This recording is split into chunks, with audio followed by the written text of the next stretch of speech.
ሰላም፣ እንኳን ወደ ራስ አገዝ ብሮድካስት ሁለተኛ ክፍል ሁላችሁም በደህና መጣችሁ። እኔ ስሜ ሀረግ እባላለሁ።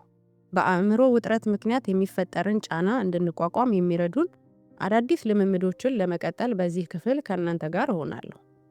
ይህን ቀጣይ ክፍል ከመስማታችሁ በፊት የመጀመሪያውን ክፍል ልምምዶች እንደሰራችሁ ተስፋ አደርጋለሁ። በፈለጋችሁት ጊዜ የድምፅ ቅጂውን ማቆም ትችላላችሁ። የምናቀርባቸውን ሐሳቦች ለማሰላሰልና ብሮድካስት ያካተታቸው ልምምዶች ለመስራት በቂ ጊዜ ውሰዱ። በዚህ ክፍል ምን ይጠብቀናል? በዚህ ክፍለ ጊዜ ካለፈው ክፍለ ጊዜ የተወሰዱትን ቁልፍ ነጥቦች እናስታውሳለን። የአእምሮ ውጥረት ምንድን ነው እና በሐሳቦቻችንና በስሜቶቻችን እንዴት ልንጠመድ እንችላለን የሚሉትን እንመለከታለን። በተጨማሪም በምንሰራው በማንኛውም ነገር ላይ በተሻለና በሚያስደስት መንገድ እንዴት ማተኮር እንደምንችል እና የስሜት ማዕበል ብቅ ሲል እንዴት እንደምንረጋጋ እንማራለን። ከዚህም ባሻገር ህመም ከሚያስከትሉ ሐሳቦችና ስሜቶችን ለመቋቋም የሚያስችሉ አንዳንድ ክህሎቶችን እንማራለን። የአእምሮ ውጥረት አስቸጋሪ ሁኔታ ሲያጋጥም የሚከሰት ተፈጥሯዊ ምላሽ እንደሆነ ታስታውሱ ይሆናል።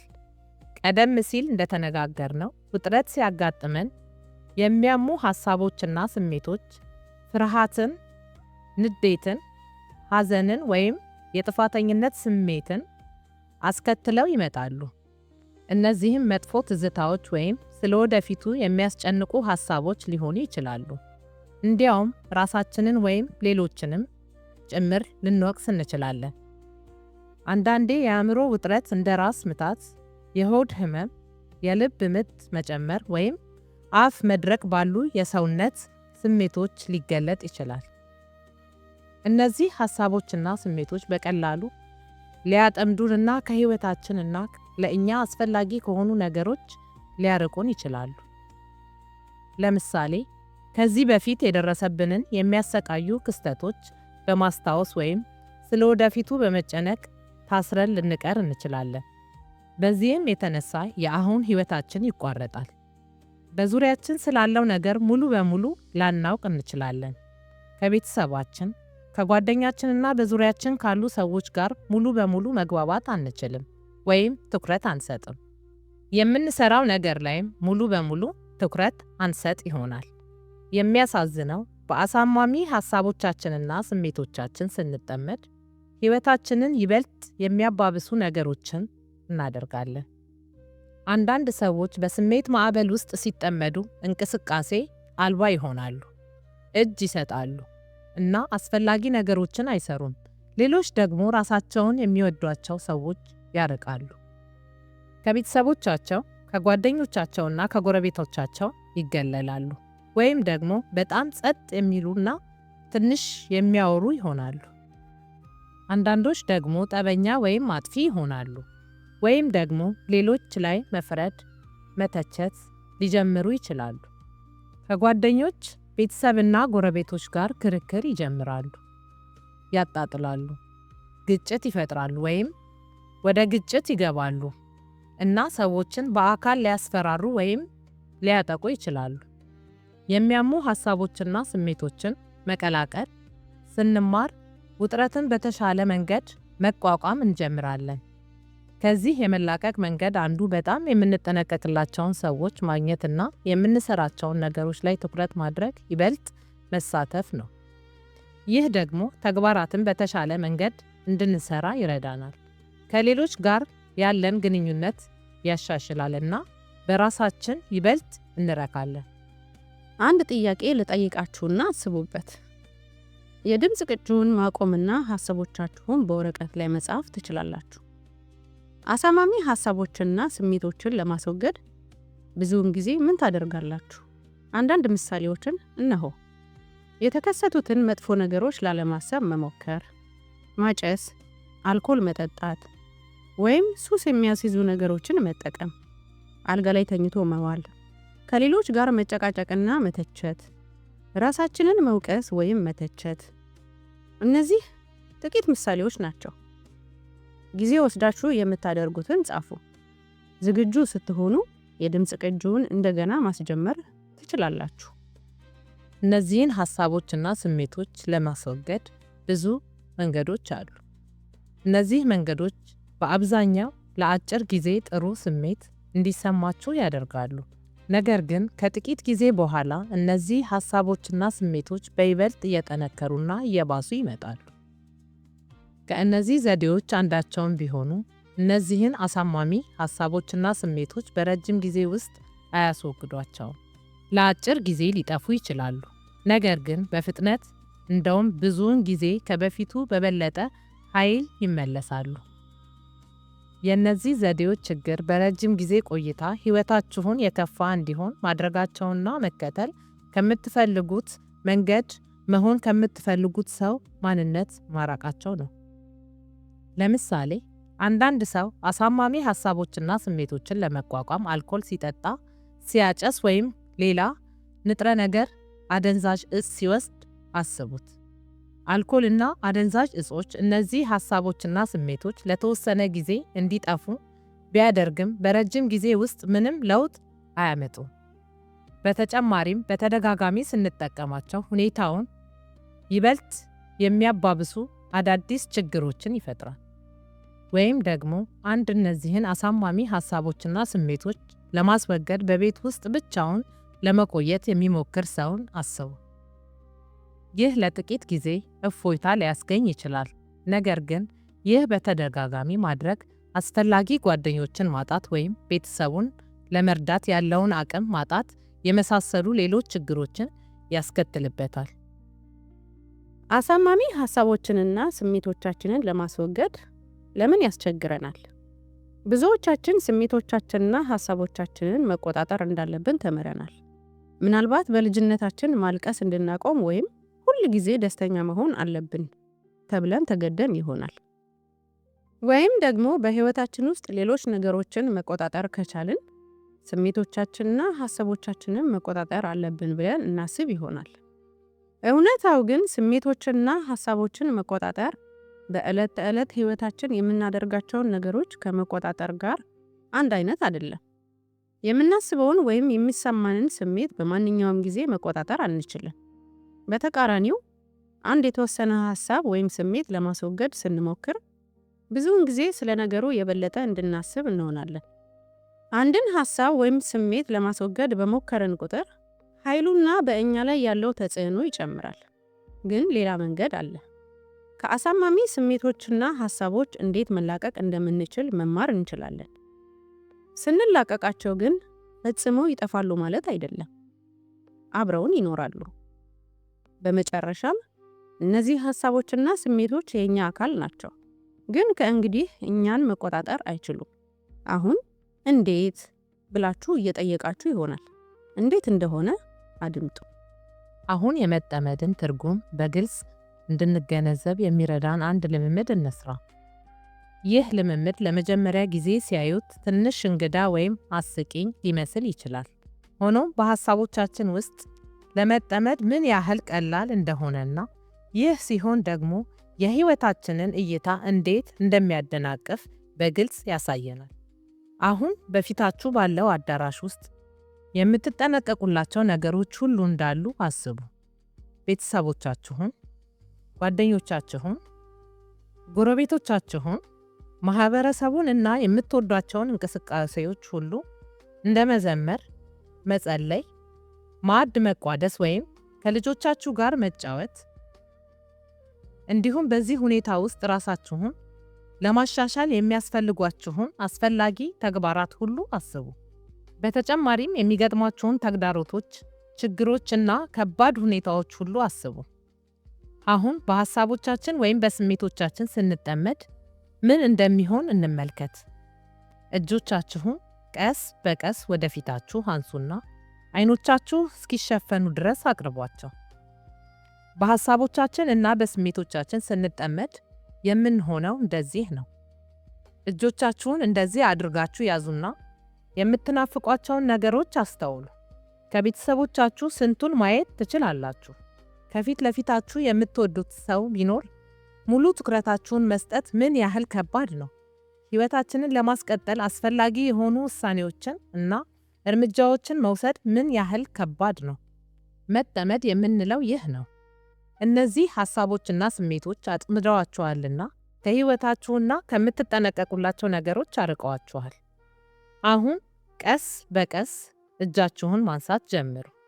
እጃችሁን ከፊታችሁ ላይ ቀስ ብላችሁ ዝቅ አድርጉና ወደ ጭኖቻችሁ እስኪደርሱ ድረስ አውርዷቸው። እጆቻችሁን ጭኖቻችሁ ላይ እንዲያርፉ አድርጉና አስተው። አሁን የተቀመጣችሁበትን ቦታ እንዴት እያያችሁት ነው?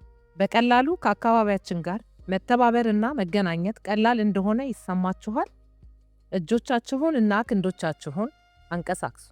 አሁን ሕይወታችሁን ቀለል የሚያደርጉ ነገሮች ሁሉ ማድረግ ምን ያህል ቀላል እንደሆነ አስቡ። መብላት፣ ዕቃዎችን መያዝ፣ የምትወዱትን ሰው መደገፍ፣ ወይም ከጎረቤቶቻችን ጋር ወዳጃዊ መሆን። ልክ እንደ ስሜቶቻችንና ሐሳቦቻችን ሁሉ እጆቻችንም እንደዚሁ ናቸው። ከእነሱ ስንፈታ አይጠፉም፣ አሁንም አሉ። ምክንያቱም እነሱ የእኛ አካል ናቸው። ነገር ግን ከእነሱ መላቀቅ ስንችል ሕይወታችን ቀላል ይሆናል። ምክንያቱም ቢጎዱንም እንኳን ልንጠቀምባቸው ስለምንችል ነው። እነሱን መጠቀም ካልቻለ ባሉበት እንዲያርፉ እንተዋቸዋለን። ከአሳማሚ ሐሳቦችና ስሜቶች መጠመድ መፈታት ማለት ይሄ ነው። አሁንም አሉ፣ ነገር ግን መሆን ከምንፈልጋቸው ሰው ማንነት ሊያርቀን አይችሉም። እርግጥ ነው ይህን ልምምድ በእጃችን ማድረግ በጣም ቀላል ነው። ግን በእውነተኛ ሐሳቦችና ስሜቶች ላይ እንዴት ተግባራዊ ማድረግ እንችላለን? ባለፈው ክፍለ ጊዜ የተማርነው መሰረት አንዱ አስፈላጊ መንገድ ነው። ብዙ አሳማሚ ሐሳቦችና ስሜቶች ሲያጥለቀልቁን የሚመጣውን የስሜት ማዕበል ታስታውሳላችሁ? የመሰረት ዘዴን በመጠቀም ከእነዚህ ማዕበሎች መላቀቅን እንችላለን። አሁን ደግሞ አጠር ያለውን የመሰረት ልምምድ እንስራ። እባካችሁ ቀጥ ብላችሁና በጸጥታ ተቀመጡ። አይኖቻችሁን መዘርጋትም ሆነ መክፈት እንደ ፍላጎታችሁ ነው። ያሏችሁን ሐሳቦችና ስሜቶች አስተውሉ። አሁን ትንፋሾቻችሁን ቀስ አድርጉና እግሮቻችሁን መሬት ላይ ተጫኑ። አቀማመጣችሁን ቀጥ አድርጉ። በዙሪያችሁ ያለውን ዓለም አስተውሉ። ምን ማየት፣ መስማት፣ ማሽተት ወይም መንካት ትችላላችሁ? አሁን እዚህ ቦታ ላይ በዚህ ጊዜ ውስጥ ናችሁ። ሰውነታችሁን አንጠራሩና እንቅስቃሴዎቻችሁን እና ልትናገሩ የምትፈልጉትን ቃል መምረጥ እንደምትችሉ እዩ። አሁን ደግሞ የመሰረት ልምምድ ረጅም ቅጂውን እንስራ። ቀጥ ብላችሁ እንድትቀመጡ እንጠይቃችኋለን። አይኖቻችሁን መዝጋት ወይም አንድ ነጥብ ላይ ማተኮር ትችላላችሁ።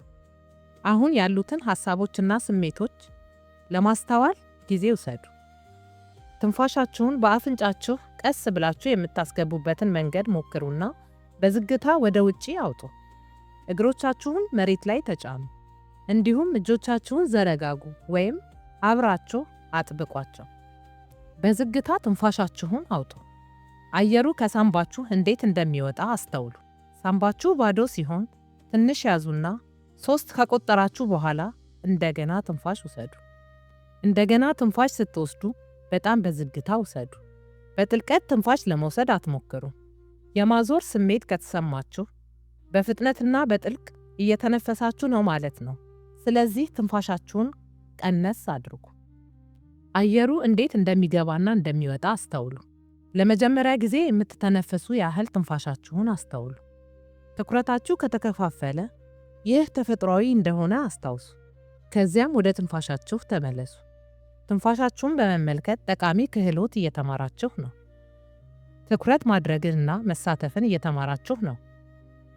አቀማመጣችሁን ቀስ በቀስ አስተካክሉ፣ ጀርባችሁ ቀጥ እስኪል ድረስ።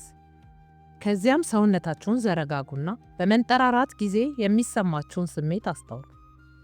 መዘርጋት ካልፈለጋችሁ በቀላሉ አቀማመጣችሁንና ትከሻችሁን አስተካክሉ። አንገቶቻችሁን ለማዟዟር ሞክሩና እግሮቻችሁን መሬት ላይ በዝግታ ተጫኑ። አይኖቻችሁን ከዘጋችሁ ክፈቷቸውና ባላችሁበት ቦታ ዙሪያችሁን ተመልከቱ። ማየት የምትችሏቸውን 5 ነገሮች ፈልጉ።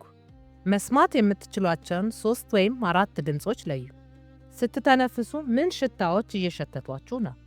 ባላችሁበት ቦታና እያደረጋችሁ ያላችሁትን ነገሮች አስተውሉ። እጆቻችሁን ቀስ በቀስ ክፈቱ። ጣቶቻችሁን በጉልበታችሁ ወይም ወንበሮቻችሁ ላይ አንቀሳቅሱና ከጣቶቻችሁ ስር የሚሰማችሁን አስተውሉ። የሆነ ክፍላችሁ የሚከሰተውን ሁሉንም ነገር በውስጣችሁና በዙሪያችሁ ያለውን ሁሉ ማስተዋል ይችላሉ። የምታዩትን፣ የምትሰሙትን፣ የምትነኩትን፣ የምትቀምሱትን፣ የምታደርጉትን ወይም የሚሰማችሁንና የምታስቡትን ሁሉ ለመመልከት ተጠቀሙበት። እንዲሁም እንቅስቃሴያችሁን፣ የፊት ገጽታችሁን፣ የአነጋገራችሁን መንገድ ልትጠቀሙባቸው የምትችሉትን ቃል መምረጥ እንደምትችሉ አስተውሉ። ይህንን ሞክሩ። እጆቻችሁንና እግሮቻችሁን አንቀሳቅሱ። ቅንድባችሁን ከፍና ዝቅ አድርጉ። አፋችሁን ክፈቱና ዝጉ። በዝግታ ተነሱና ተንጠራሩ። አሁን ይህንን ልምምድ እንዴት መጠቀምና ተግባራዊ ማድረግ እንደምትችሉ መረዳት እንደጀመራችሁ በአካል ባላችሁበት ቦታ በትኩረት የመገኘት ስሜት እንደተለማመዳችሁና በምታልፉባቸው ሐሳቦችና ስሜቶች ላይ ብዙ አለመጣበቅን እንደተማራችሁ ተስፋ እናደርጋለን። ይህንን ክህሎት ለመጠቀም ብዙ መንገዶች አሉ። ለምሳሌ ብዙ ሰዎች ውጥረት ወይም ጭንቀት ሲያጋጥማቸው በደንብ መተኛት አይችሉም። መተኛት ካልቻላችሁ ዛሬ ያደረግነውን ይህን ልምምድ መለማመድ ጥሩ ነው። በተኛችሁበት ቦታ በዝግታ ተንፍሱና በትኩረት ወደ ትንፋሻችሁ አተኩሩ። ይህን መለማመድ እንደ መተኛት ባይሆንም ቢያንስ ዝም ብሎ ያለ እንቅልፍ ከመጋደም ይሻላል። የመሰረት ክህሎቶቻችሁንም ያዳብራል። እናም ከእንቅልፍ የሚገኙትን ብዙ ጥቅሞች ሊያስገኛችሁ ይችላሉ። የመሰረት ክህሎታችሁንም ያዳብራል። እናም ከእንቅልፍ የሚገኙትን ብዙ ጥቅሞች ሊያስገኛችሁ ይችላል። ይህ ልምምድ አጋዥ ሆኖ አግኝታችሁታል? ምናልባት ልምምዱ ትንሽ ከባድ ሆኖ አግኝታችሁት ይሆናል። ምናልባትም በስሜትና በሐሳቦች ተጠምዳችሁ ትኩረታችሁ ተበትኖ ይሆናል። ምናልባትም ተበሳጭታችሁ ወይም ተናዳችሁ ሊሆን ይችላል። ወይም ደግሞ ልምምዱ እንዲያልቅ ተመኝታችሁ ይሆናል። ይህ ፈጽሞ የተለመደና የሚጠበቅ ነው። ከጊዜ በኋላ በመሰረት ልምምድ ወቅት ትኩረት ማድረግ እየቀለላችሁ እንደሚሄድ ይሰማችኋል። የመጨረሻ ግባችን ይህንን ክህሎት የምናደርገውን ነገር ሁሉ ላይ ተግባራዊ ማድረግ ነው። ለምሳሌ የምትወዱትን ሰው እየተንከባከባችሁ ከሆነ፣ ከምትጨነቁለት ሰው ጋር እየተነጋገራችሁ ከሆነ፣ ወይም ከሰው ጋር ምግብ እየበላችሁ ከሆነ፣ ወይም ልብስ እያጠባችሁ፣ ምግብ እያዘጋጃችሁ ወይም እያጸዳችሁ ከሆነ ግቡ ትኩረታችሁን በምታደርጉት ተግባር ላይ ማቆየት ነው። በሐሳቦችና በስሜቶች እንደተጠመዳችሁ በየሰዓቱ ሲሰማችሁ ትኩረታችሁ መከፋፈሉን እወቁ። ተላቀቁና በምታከናውኑት ነገር ላይ እንደገና ትኩረት አድርጉ። ወደ ሌላ ነገር ከመሄዳችን በፊት ልብ ልንለው የሚገባ አንድ ጉዳይ አለ። አንዳንዶቻችሁ እነዚህን ልምምዶች ምን ያህል ጠቃሚ እንደሆኑ ትጠራጠሩ ይሆናል።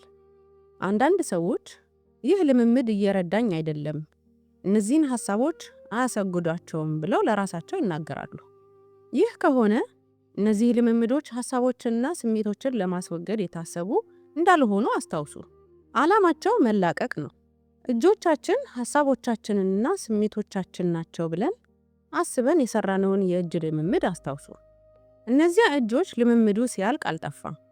ይህ ማለት መሰረት ማዕበሉን አያስወግደውም፣ ነገር ግን እስኪያልፍ ድረስ በሰላም እንድንቆይ ይረዳናል።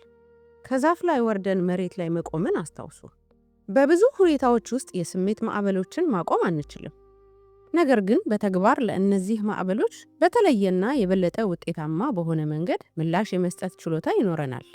አሳማሚ ስሜቶችና ሐሳቦች እንዲጠፉ መፈለጋችሁ ተፈጥሯዊ ነው፣ ነገር ግን ዛሬ እንዳያችሁት ይህ የሚሆን አይደለም።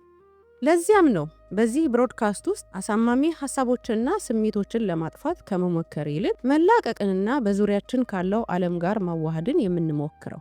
ብዙውን ጊዜ እነዚህ ልምምዶች አይረዱኝም የሚሉት የመሳሰሉ ጠቃሚ ያልሆኑ ሐሳቦች ይመጣሉ።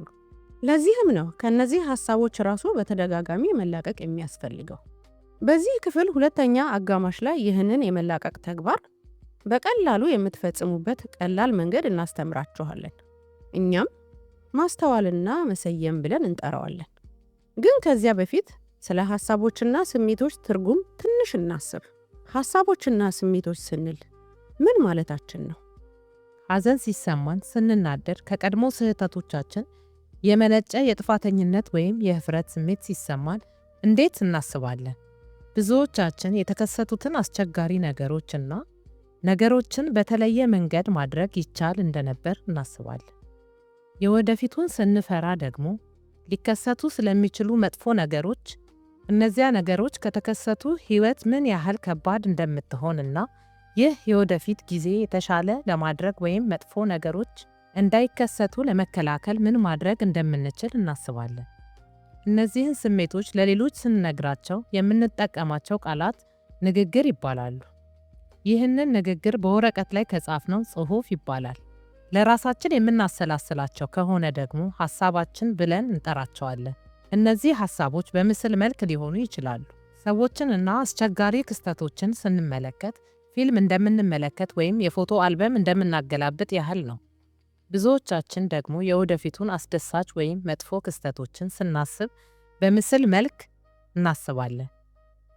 እንዲሁም ንዴት፣ ሐዘን፣ የጥፋተኝነት ስሜት ወይም ኀፍረት ሲያጥለቀልቀን ብዙዎቻችን በሰውነታችን ውስጥ አካላዊ ስሜቶች ይሰማናል። ለምሳሌ ከፈራን ብዙዎቻችን በደረታችን ላይ የጭንቀት ወይም የጭነት ስሜት ሊሰማን፣ የሆድ ቁርጠት ሊያጋጥመን፣ ላብ ሊያልበን ወይም እግሮቻችን ሊንቀጠቀጡ ይችላሉ።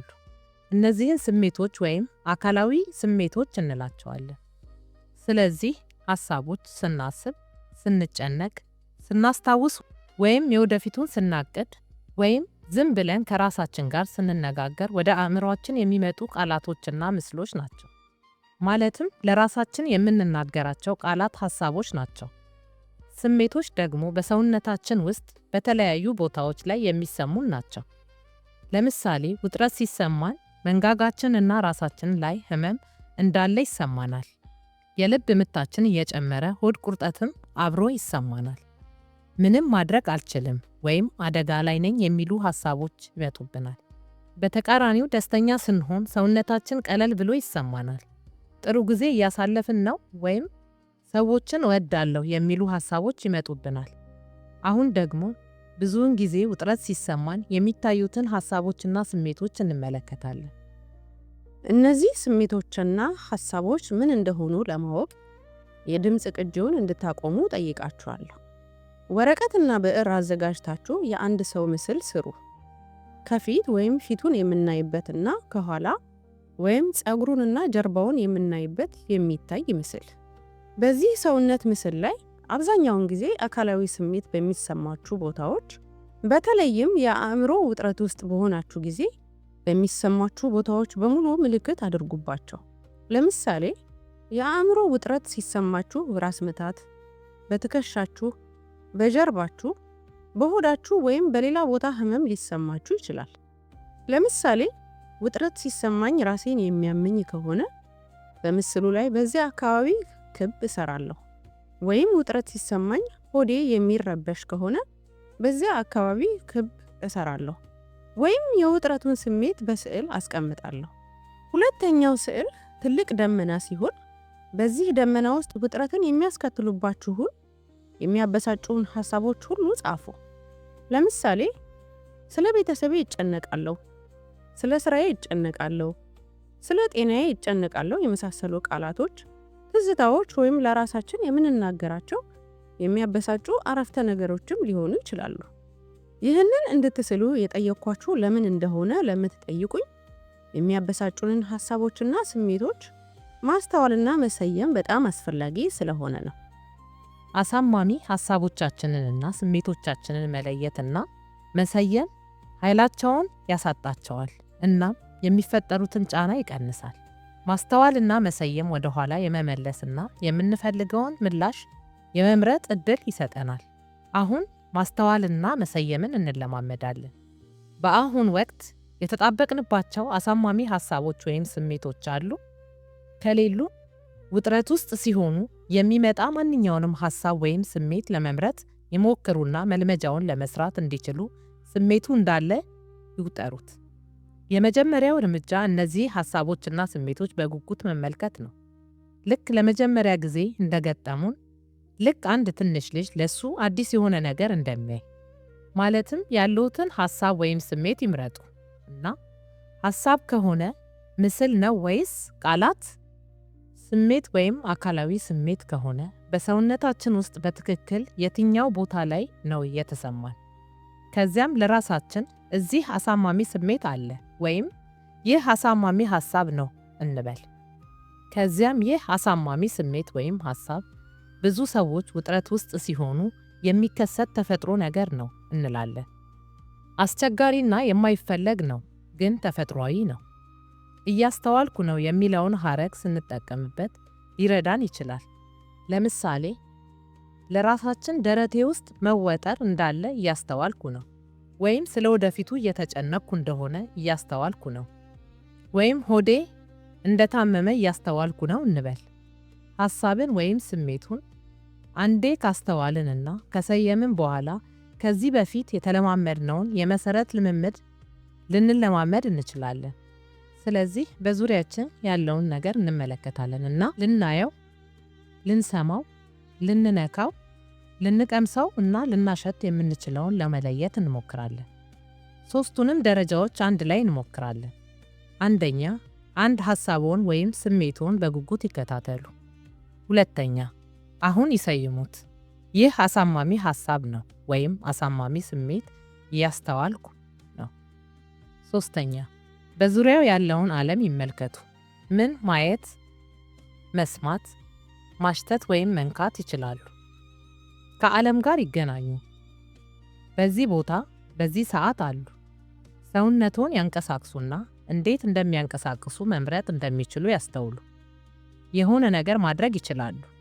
እያንዳንዱን ልምምዳችንን በዙሪያችን ካለው ዓለም ጋር በማገናኘት እንደሚያጠናቅቅ አስተውለው ይሆናል። ምን ማየት፣ መስማት፣ መንካት ወይም ማሽተት ይችላሉ? ባለፈው ክፍለ ጊዜ ይህን ማድረግ አሳማሚ ሐሳቦችንና ስሜቶችን ከመያዝ ባለፈ እንደሚረዳን ተነጋግረን ነበር። ይህም ስራዎቻችንን በተሻለ መንገድ እንድንሰራና ከጓደኞቻችን ከቤተሰቦቻችንና ከጎረቤቶቻችን ጋር ያለንን ግንኙነት እንድናሻሽል ይረዳናል። እንዲሁም በምናደርጋቸው ነገሮች ሁሉ የበለጠ እንድንረካ ያደርገናል። ዛሬ የራስ አገዝ ብሮድካስት ክፍላችንን ከመጨረሳችን በፊት ልንለማመዳቸው የምንችላቸው 2 ክህሎቶች እንዳሉ ላስታውሳችሁ እወዳለሁ። እነዚህም በመጀመሪያው ክፍለ ጊዜ የተማርነውና የተለማመድነው የመሰረት ልምምድና ከጥቂት ደቂቃዎች በፊት የተማርነው የመላቀቅ ልምምድ ናቸው። የመሰረት ልምምድ ከመላቀቅ ጋር ተመሳሳይ መሆኑን አስተውላችሁ ይሆናል። እነዚህ 2 ክህሎቶች ከአሳማሚ ስሜቶችና ሐሳቦች የመላቀቅ ዘዴዎች ናቸው። ሆኖም የመሰረት ልምምድ ብዙ ጊዜ የሚወሰድ ሲሆን ዝግ ማለትና ከሰውነቶ ጋር መገናኘትን የሚያካትት ተጨማሪ እርምጃዎች አሉት። የመላቀቅ ደረጃዎች የሚከተሉት ናቸው። ደረጃ 1፣ አንድን ሐሳብ ወይም ስሜትን በጉጉት መመልከት። ሐሳብ ከሆነ ቃላት ነው ወይስ ምስሎች ወይስ ሁለቱም? በሰውነቶ ውስጥ ስሜት ከሆነ በትክክል የትኛው ቦታ ላይ ነው? ደረጃ 2፣ ሐሳቡን ወይም ስሜቱን መሰየም። ይህንን በጸጥታ ለራስዎ ይህ አሳማሚ ሐሳብ ነው ወይም አሳማሚ ስሜት ነው እያስተዋልኩ ነው በማለት ማድረግ ይችላሉ። ለዚህ ሁለተኛ ደረጃ የሐሳቡን ወይም የስሜቱን ትክክለኛ ስም ማወቅ አስፈላጊ አይደለም። ጠቅለል ባለመልኩ መሰየም ይችላሉ። ደረጃ 3፣ በዙሪያው የሚያዩትን፣ የሚሰሙትን፣ የሚነኩትን፣ የሚቀምሱትና የሚያሸቱትን በመመልከትና በጉጉት እንደገና ማተኮር። እነዚህን ደረጃዎች በ3 ቃላት ማስታወስ ይችላሉ። መመልከት፣ መሰየምና ዳግም ማተኮር። የመሰረት ልምምድ 3 ደረጃዎች የሚከተሉት ናቸው። ደረጃ 1፣ አሁን ምን እንደሚሰማዎትና ምን እንደሚያስቡ ማስተዋል። ደረጃ 2፣ እግሮን መሬት ላይ በመጫን በመንጠራራትና በአተነፋፈሶ ላይ በማተኮር ዝግ ማለትና ከሰውነቱ ጋር መገናኘት። ደረጃ 3፣ በዙሪያው ባለው ዓለምና በሚያደርጉት ነገር ላይ ዳግም ማተኮር። የመሰረት ልምምድ ከመላቀቅ ልምምድ የበለጠ ጊዜ የሚወስድና ከሰውነቱ ጋር በመንጠራራት ወይም በመንቀሳቀስ የመገናኘት ተጨማሪ እርምጃን ቢያካትትም የመሰረት ልምምድን በማንኛውም ጊዜና ቦታ ሙሉ በሙሉ ጸጥታ ባይኖርም እንኳን መለማመድ ይችላሉ። ለምሳሌ አንድ ነገር ሲጠብቁ ወይም ከማንኛውም እንቅስቃሴ በፊት ወይም በኋላ እንደ መብላት፣ ማጠብ ወይም ማብሰል የመሳሰሉትን እየከወኑ ልምምድ ማድረግ ይችላሉ። በእነዚህ ጊዜያት ልምምድ ካደረጉ በውጥረት ጊዜያት ወይም በስሜታዊ ማዕበሎች ውስጥ የመሰረት ልምምድን ለመጠቀም ቀላል ይሆንልዎታል። የመሰረት ልምምድ ደረጃዎችን በእነዚህ ቃላት ማስታወስ ይችላሉ። መመልከት፣ ዝግ ማለት፣ መገናኘትና ዳግም ማተኮር። የዛሬው የራስ አገዝ ብሮድካስት ክፍላችን እዚህ ላይ ያበቃል። እነዚህን ዘዴዎችና ልምምዶች በሚፈልጉበት ጊዜ መለማመድ እንደሚችሉ ያስታውሱ። ዝግጁ ሲሆኑ ወደ የራስ አገዝ ብሮድካስት 3ኛ ክፍል መሄድ ይችላሉ።